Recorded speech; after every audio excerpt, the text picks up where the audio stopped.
I'm Joyce Perkin, and a member of the Rose family.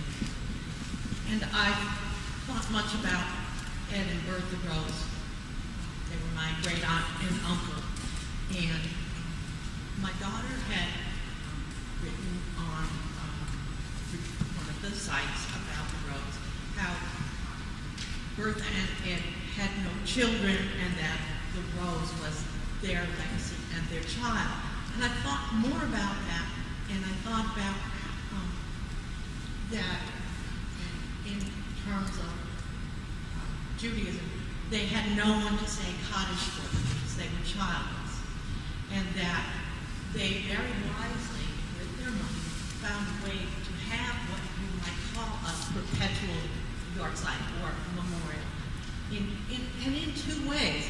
One, because every time somebody, whether a student or person in the public or artist, came into the museum and had that moment of spark between them and the painting, that is a moment of reverence. That's when the museum is the synagogue.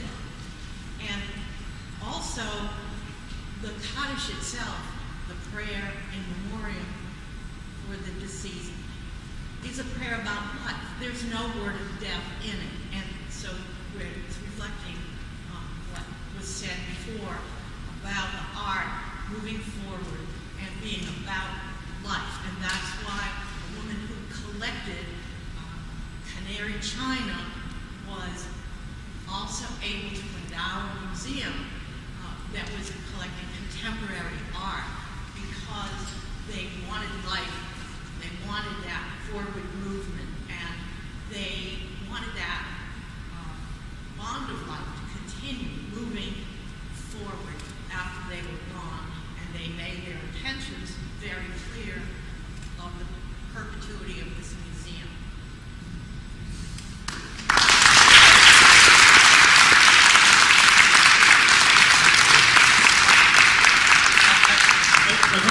I wonder, Claire, if you've written so beautifully about unexpected legacies of family and friendship, if that comment calls anything to mind for you, if I could put you on the spot for a moment. I just want to say you need to talk right into the mic for everyone to hear. You did put me on the spot. I was just leaning over and saying, what a beautiful, now I can't see you, but how beautifully expressed, and how moving. I mean, I can't think of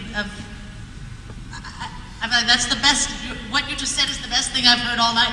And I've heard many wonderful things, and I just thank you so much for saying it. I'm not sure that I have more comment than that. I said to Claire after we heard those words, that's the idea. And the idea is not the roses. The roses are our ancestors. In terms of what Mark said about honoring the ancestors, the reason to have institutions like this one, by which I mean the university, not just a museum, is a very fundamental human thing, honoring the ancestors. And you honor them in a way of taking their gifts and making them available to the next generation. That's the center. It's not an ornament. It's not a nice thing to have while you're studying other things. That process is at the core. That's at the center of what we do. And when I say it's not just the roses, I mean, yes, they are my ancestor, not as literally as yours. They are our ancestors, but they represent a spirit, a whole cultural moment. Their generation, people who had children, who didn't have children, certain generations decided there should be certain things here. We always have to change it. We cannot do the same. Sometimes it changes drastically. But if we fail to be very, very focused on exactly what they wanted, it's not just fiduciary in some legal sense. If we break a chain that should be maintained of that kind of time, woe to us. We've been a curse on ourselves.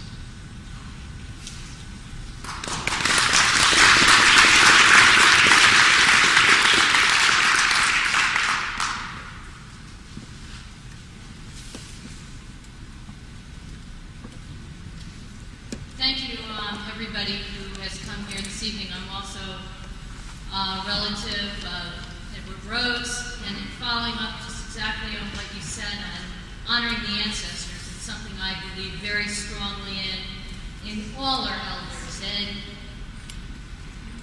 in getting their oral histories and making sure the world knows about all their stories, because it's important for us and it's important for the next generations.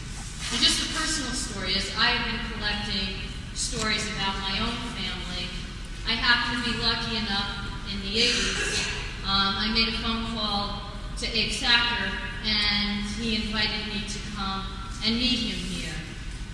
And he greeted me as if I was a long-lost family of his. And he told me about the book he wrote, A Host at Last, which talks about the founding of Brandeis, and it talks about how the Rose Museum came into being. And one of the things that's very clear in what he said to me and what is stated in his book, first of all, he was a man of incredible vision. What he saw that this university should be and could be, and I think it's important for all the presidents and all people who are part of Brandeis to remember what his vision was and to carry it forward. But he wanted a museum here. He didn't ask Ed and Bertha Rhodes for a university gallery. He wanted a museum. And he was already collecting art, the university was collecting art, and he tells the story in his book. There was some of the pieces got damaged because it was flooding in the basement. So he went to Ed and Bertha and said, "We need the museum now." And they responded to his request, and the museum came into fruition. Edward was on the board of trustees. The university was a special place to him. And these two men had a lifelong, deep friendship that meant something. And I think that should continue to mean something as we, as heirs and students here, look on that. That should be something we also want to see continue.